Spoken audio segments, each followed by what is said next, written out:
بھائیو بہنوں السلام علیکم۔ میں ہوں غوث سیوانی۔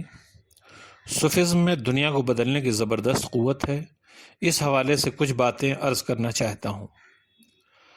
ہماری زندگی کیا ہے؟ محبت ہی محبت ہے، تمہارا بھی یہی دستور بن جائے تو اچھا ہو۔ تصوف ایک خالص اسلامی نظریہ ہے جو اسلام کے جمالیاتی رخ کو پیش کرتا ہے۔ اس میں وہ قوت ہے کہ کسی بھی سماج میں جذب ہو سکتا ہے، اور وہ لچک ہے کہ کسی بھی طبقے کو اپنا بنا سکتا ہے۔ اس کے لیے کوئی غیر نہیں اور اسے کسی سے بیر نہیں۔ یہی سبب ہے کہ یہ دنیا کے کسی خطے میں پہنچا، وہاں کے معاشرے میں شیر و شکر کی طرح گھل مل گیا اور وہاں کے لوگوں کو اپنا بنا لیا۔ پہلی صدی ہجری کے آخر میں جب تفسیر، حدیث، فقہ اور اسماء الرجال کے علوم کی شناخت بن رہی تھی، تب تصوف بھی علم الہیات کے طور پہ اپنی الگ پہچان بنا رہا تھا۔ جب شریعت انسان کے ظاہر کو قواعد و ضوابط کی پابند بنا رہی تھی، تب طریقت اس کے باطن کو خدا رخی بنانے میں لگی ہوئی تھی۔ اسلام کی ظاہری شکل و صورت پر بعض اوقات حکمرانوں اور سیاسی مصالح کا اثر دیکھنے کو ملا، مگر اس کے باطن پر کبھی وہ اپنا اثر نہ ڈال سکے، اور یہی خالص اسلام تصوف کہلایا، جسے انگلش میں صوفیزم اور ہندی میں صوفی واد کہا جاتا ہے۔ 12ویں صدی عیسوی تک تصوف مسلم سماج اور سماجی زندگی کا ایک عالمگیر حصہ بن چکا تھا، کیونکہ یہ پوری اسلامی کمیونٹی پر اثر انداز ہو چکا تھا۔ اسی بیچ یہ خطہ عرب سے نکل کر عجم تک اور سینٹرل ایشیا ہوتا ہوا سندھ و ہند تک صوفیہ کی تعلیمات پہنچیں۔ جس طرح تصوف نے وسط ایشیا میں اپنے اثرات چھوڑے، اسی طرح ہندوستان کی سرزمین پر بھی اس نے وہ نقوش چھوڑے جن کے اثرات آج تک محسوس ہوتے ہیں اور اس قدر گہرے ہیں کہ صبح قیامت تک مٹ نہیں سکتے۔ اصل میں یہ بر صغیر، بھارت، پاکستان، بنگلہ دیش، سری لنکا وغیرہ کی سرزمین ابتدا سے ہی پیغام توحید کا مسکن رہی ہے، اور یہاں کے بسنے والوں کا اپنے خالق و مالک کے تئیں خاص لگاؤ رہا ہے۔ تاریخی اور مذہبی روایتیں گواہ ہیں کہ اس مقدس دھرتی کو سب سے پہلے خطاب الہی سے مخاطب ہونے کا موقع ملا۔ اسی سرزمین پر آدم علیہ السلام تشریف لائے، اور سب سے پہلے اسی خطے میں ذکر الہی کی زمزمہ سنجی ہوئی۔ وہ خطۂ ارض جہاں مدت تک توحید کا پیغام گونجتا رہا تھا، جب وہاں صوفیہ نے قدم رکھا اور بندگان خدا کو اسی بھولے ہوئے پیغام کی یاد دلائی جس سے کبھی یہاں کی فضائیں مانوس تھیں، تو جلد ہی لوگوں کی رغبت اس جانب ہونے لگی۔ عوام جوق در جوق اس طرف مائل ہونے لگے۔ انہوں نے جلد ہی محسوس کیا کہ جو صدا انہیں اپنی جانب بلا رہی ہے وہ ان کے لیے اجنبی نہیں ہے۔ اصل میں صوفیہ کا پیغام محبت وہ پیغام تھا جس میں انسانیت کا پیغام پوشیدہ تھا، بھائی چارہ اور یکجہتی کا اس میں پیغام تھا۔ انسان ہمیشہ سے محبت کا پیاسا رہا ہے، خوش اخلاقی کا بھوکا رہا ہے۔ قدیم ہندوستانی سماج میں اونچ نیچ کی دیواریں بہت بلند تھیں جنہیں پھلانگنا آسان نہیں تھا، مگر محبت و اخلاق کے طوفان کو یہ سد سکندری بھی نہ روک سکی۔ جب یہاں تصوف و عرفان کا سورج نکلا تو اس کی روشنی سے صرف یہاں کے بام و در ہی نہیں جگمگائے، بلکہ دلوں کی وہ کال کوٹریاں بھی روشن ہو گئیں جن کے دروازوں کو بند کر دیا گیا تھا۔ سندھ کے خطے میں حضرت حسن بصری رحمۃ اللہ علیہ کی آمد کے ثبوت موجود ہیں، جو تابعی اور ابتدائی دور کے صوفی ہیں۔ ان سے پہلے بہت سے اصحاب رسول اور تابعین بر صغیر میں وارد ہو چکے تھے، جو یقیناً روحانیت و عرفان کے پیغام کے ساتھ آئے تھے، اور ان کے بعد جن صوفیہ نے سرزمین سندھ و ہند پر قدم رکھا ان کی فہرست بھی طویل ہے۔ آنے والے اہل دل یہاں تنہا آئے تھے، مگر جلد ہی لوگ ساتھ آتے گئے اور کارواں بنتا گیا۔ دوستو، بر صغیر میں صوفیہ کے پیغام کو خاصی مقبولیت حاصل ہوئی۔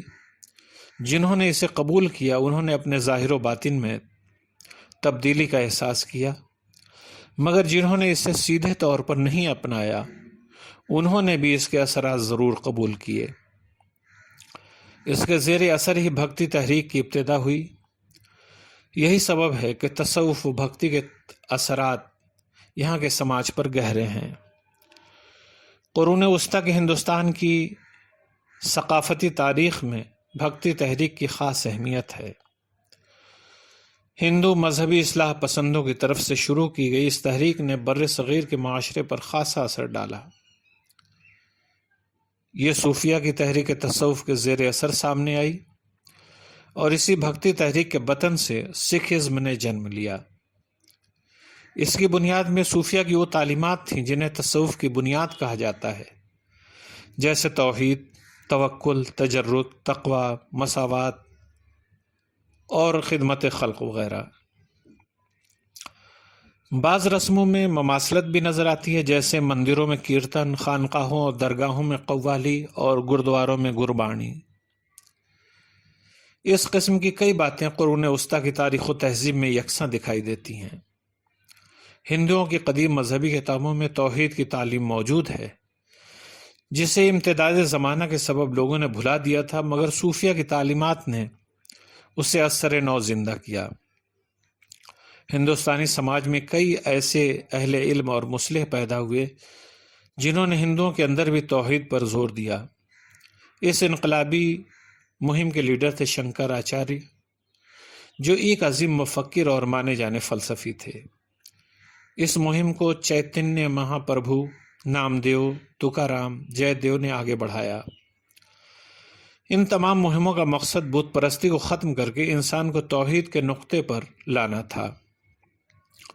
بھکتی تحریک کے لیڈر رامانند نے رام چندر جی کو بھگوان کے طور پر لے کر اس کو مرکوز کرنے کی کوشش کی۔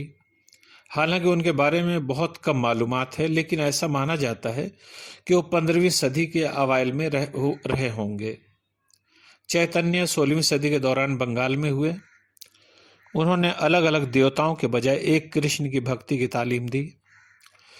شری رامانج نے وشنو مت پر زور دیا۔ جو کام انہوں نے جنوبی ہند میں کیا وہی کام رامانند نے شمالی ہندوستان میں کیا۔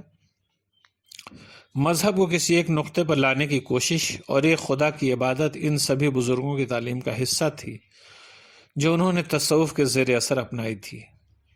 جس طرح صوفیہ نے انسان کو انسان بن کر رہنے کی تعلیم دی تھی، مساوات انسانی کا درس دیا تھا اور خلق خدا کو عیال اللہ مانا تھا، اسے ان سبھی سنتوں نے بھی اپنایا تھا۔ قرون وسطیٰ کے ہندوستان میں صوفیہ کے آستانوں پر پیغام توحید کا نغمہ قوالی کی شکل میں گونجا کرتا تھا، اور فارسی و ہندوی شعراء کے کلام میں جو مواد پایا جاتا تھا وہی بھکت نام دیو، سنت کبیر داس، میرا اور سور داس کے کلام میں بھی دیکھنے کو ملا۔ انہوں نے اپنی رچناؤں کے ذریعے خدا کی حمد اور اس کی بھکتی پر زور دیا۔ پہلے سکھ گرو اور سکھ مذہب کے بانی گرو نانک دیو جی بھی بھکتی تحریک کے ہی کوکھ سے آئے تھے۔ وہ سنت اور سماجی مصلح تھے۔ انہوں نے ہر قسم کے ذات پات کے بھید بھاؤ اور مذہبی تعصب کی مخالفت کی۔ انہوں نے خدا کو ایک مانا اور ہندو و مسلم سماج میں موجود تنگ نظری کے خلاف آواز اٹھائی۔ تاریخی شواہد سے پتہ چلتا ہے کہ صوفیہ کی تعلیمات نے ہندوستان کے معاشرے پر گہرے اثرات مرتب کیے اور یہاں کے عوام و خواص کے ظاہر و باطن کو متاثر کیا۔ تصوف ایک ایسی قوت کے طور پر ابھرا جو سماج کو جوڑے رکھ سکتا تھا۔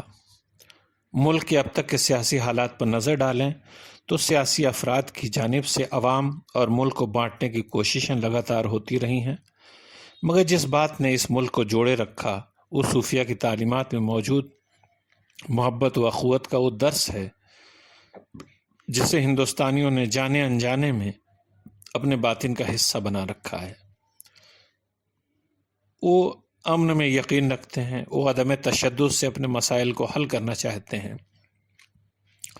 اور تشدد و نفرت کو ناپسند کرتے ہیں۔ سیاستدانوں کی طرف سے عوام کو تقسیم کرنے کی کوششیں ہوتی ہیں اور سیاسی فائدے کے لیے بھائی چارہ کو توڑنے کی سازشیں بھی کی جاتی ہیں، مگر ان کا اثر زیادہ مدت تک باقی نہیں رہتا۔ یہاں وقتی جذبات کے تحت دنگے فساد بھی ہوتے ہیں، مگر جلد ہی لوگوں کو اپنی غلطی کا احساس ہو جاتا ہے اور وہ دوبارہ امن و آشتی کے راستے پر چل پڑتے ہیں۔ یہ سب صوفیہ کی تعلیمات کا ہی اثر ہے جو اس خطے کو 21ویں صدی میں بھی متحد رکھے ہوئے ہے۔ علاج اپنا کراتے پھر رہے ہو جانے کس کس سے، محبت کیوں نہیں کرتے، محبت کر کے دیکھو نا۔ دوستو، اہل تصوف کے پیغام میں محبت میں جذب و کشش تھی، اسی لیے پیغام کامیاب ہوا اور دنیا میں اتحاد و یکجہتی کی بنیاد بنا۔ یہ باتیں صرف کتابی و رسمی نہیں ہیں، بلکہ صوفیہ نے واقعتاً انہیں اپنی زندگی میں اپنایا اور اپنے پیروکاروں کو اس کا سبق دیا۔ حضرت شاہ ہمدان سید علی ہمدانی رحمۃ اللہ علیہ اپنی کتاب ذخیرۃ الملوک میں امام تصوف حضرت علی مرتضیٰ رضی اللہ تعالیٰ عنہ کا قول نقل کرتے ہیں، اللہ پاک کے نزدیک وہ دل بہت ہی پیارا ہے جو اپنے بھائیوں پر زیادہ نرم اور مشفق ہے۔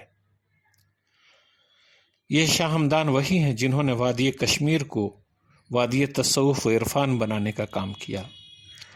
اس پیغام میں اگر جوڑنے کی قوت نہیں ہوتی تو وادی کشمیر کے باشندے اس صدا پر لبیک نہیں کہتے۔ حالانکہ پیغام صرف شاہ ہمدان کا ہی نہیں تھا بلکہ دوسرے صوفیہ کا بھی تھا۔ بہار کی سرزمین پر دلوں کو جوڑنے کا کام کرنے والے شیخ شرف الدین یحییٰ منیری رحمۃ اللہ علیہ نے اپنے ایک مکتوب میں لکھا ہے کہ جانو کہ دوسری مخلوق کو محبت سے کوئی لگاؤ نہیں ہے، کیونکہ ان کی ہمتیں بلند نہیں ہیں۔ فرشتوں کا کام جو سیدھے طریقے سے چل رہا ہے وہ اس لیے کہ ان تک محبت کا گزر نہیں ہوا، اور یہ اونچ نیچ جو انسان کے ساتھ پیش آیا کرتی ہے اس لیے ہے کہ اس کو محبت سے سروکار ہے۔ شیخ اس سلسلے میں مزید لکھتے ہیں کہ جب حضرت آدم کی باری آئی تو جہان میں ایک ہلچل مچ گئی، فرشتوں نے فریاد کی، یہ کیسا حادثہ ہوا کہ ہماری ہزاروں برس کی تسبیح و تحلیل برباد ہو گئی اور ایک مٹی کے پتلے یعنی آدم کو سرفراز کیا اور ہمارے رہتے ان کے چنا۔ ایک آواز آئی کہ تم مٹی کو نہ دیکھو، اس پاک امانت کو دیکھو، یحبہم و یحبونہ، یعنی اللہ ان سے محبت رکھتا ہے اور وہ اللہ سے محبت رکھتے ہیں، اور محبت کی آگ ان کے دلوں میں سلگائی ہے۔ صوفیہ کی تعلیمات میں موجود محبت و بھائی چارہ کا عنصر ہی تصوف کی بنیاد اور اس کی طاقت ہے۔ صوفیہ نے انسان کو خالق اور اس کی مخلوق سے محبت کا درس دیا، اور یہ سبق اپنے اندر اس قدر کشش رکھتا تھا کہ کوئی بھی حساس دل اس سے پہلو تہی نہ کر سکا۔ عشق ہی عشق ہے، نہیں ہے کچھ، عشق بن تم کہو کہیں ہے کچھ۔ ہمارے یوٹیوب چینل صوفیزم کو ضرور سبسکرائب کریں۔